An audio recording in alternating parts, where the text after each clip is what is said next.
Okay, so in this video, what I would like to do is calculate the area, or at least approximate the area underneath this curve. And I want to go from, let's say, 0. Let me get my pen out. Sorry about that. So I want to go from 0 to let's say 1.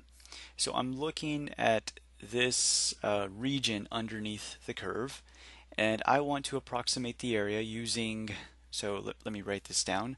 I want a left hand approximation uh, using, let's go with four sub intervals here. And so what this means is that I want to have four rectangles. So what I need to do is divide this up into four intervals, and in order to figure out what the values would be, so I'm going to have an interval or a number here, another one would go there, and I would have my third one maybe about right there. And to figure out what these numbers are going to be, we have to figure out what the width of each rectangle would be, and let's assume here that they are all of equal width. So that would be our delta x. So recall the formula for delta x. It is the, and I'm going to go ahead and write it this way. It is we can think about it as the end minus the start divided by the number of rectangles that we are going to be working with. And so if we think about the end here, the end is going to be 1, so we're ending here at 1, so 1 minus, and we're starting at 0, so 1 minus 0 divided by the number of rectangles. We said we were going to use 4 subintervals, which will equal 4 rectangles, so that's our n. And here, this is just going to give us 1/4, and that makes sense because if we think about it, we'll have 1/4 right there. We will have 1/2 here, and then we'll also have 3/4 there as well. And so if we construct these left-hand rectangles, they'll look something like this. So again, in this interval here, I'm going to use the left side right here, and it just so happens that I'm already on the curve at 0. So it looks like I have no rectangle whatsoever there. So let's keep going. Then the next one, if I draw a left-hand rectangle, it looks like it'll be right there. So there we go. And then if I move on to the next one, let me do this one in aqua blue here. So we have this one right there. Okay, so that looks pretty good. And then finally our last rectangle here, which I will do here in red. So there we go. And as we can clearly see, we're going to have some type of under approximation. Well, let's start calculating the areas here, and we already know what our delta x is, right? Our delta x is going to be 1/4. What we need to figure out though is the height of each rectangle. Well, the one that we start off with here, this will just be y of 0. Or I'm sorry, let me rewrite that as, since we're dealing with the function with f, I'll rewrite that as f of 0. The green rectangle has a height when x is equal to 1/4. So this guy will be f of 1/4. And again, here's our function that we're going to be using to evaluate that. And let's see, f of a half would be about right there. So that's f of 1/2. And then I'm going to squeeze in this guy about right there. So that would be f of 3/4.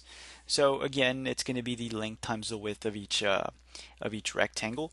So if we take this piece by piece, I'm going to write here that L, let me do this in a different color, different from all the rest. So I'm going to say that L sub 4, that means the left hand sum with 4 subintervals, so I'm just going to write L4, would be equal to, let's see, the height here of the first one is going to be f of 0 times delta x, and then we're going to have plus the height of the second rectangle in green, and again this area right here would be f of 1/4. So it'll be f of 1/4. That is the height times the width. The width again is just delta x, and then we have plus again. So plus, let's see, the the turquoise or the teal rectangle here would be a height of 1/2, so it'll be f of 1/2 times delta x. And then finally, this last rectangle here would give us, let's see, an area plus, let's see, f of 3/4 times delta x. Okay, now notice what they all have in common. And notice that, first of all, we'll notice that our delta x is just 1/4 the whole way through because we're working with equal subintervals. And so notice they all have a delta x in common. So what I can actually do is factor out a delta x. This might make my calculation a little bit easier to work with. So if I factor out a delta x, I'll be left with f of 0 plus f of 1/4. So I have f of 1/4 plus, let's see, plus f of 1/2. Okay, so f of 1/2. And then plus this f of 3/4. So plus f of 3/4. And so then on the outside, I could factor out a delta x. And now I can substitute everything that I know. For example, f of 0, I just plug in a 0 and evaluate this. And I'm going to go through this calculation pretty quick because at this point, it's just basic algebra, which if you're taking calculus at this point, I'm sure this right here should be easy enough for you to do. So f of 0, this right here would just give me a 0, so this is 0. Plus f of 1/4. F of 1/4 is going to give me, let's see, 1/4 squared is 1/16 plus f of 1/2. F of 1/2 here would give me a 1/4. And then f of 3/4, well, f of 3/4 here is going to be plus 9/16. 16, sorry, and then we have all of this times 1/4 because again delta x is 1/4. And if you sum all of this up, if you sum all of that up, you end up getting 7/32. And again, I encourage you to verify this and go through the calculation step by step. 7/32, which is equal to, and I have the decimal written here on the side, 0.2121875. And so there we have done it. We have calculated the left-hand approximation using 4 subintervals, and we see that this is definitely an under approximation. So the true area, the exact area underneath this curve, we know is going to be bigger than 0.21875 or 7/32. The next question that we're going to ask is, well, how much bigger and how can we get a better approximation of this area?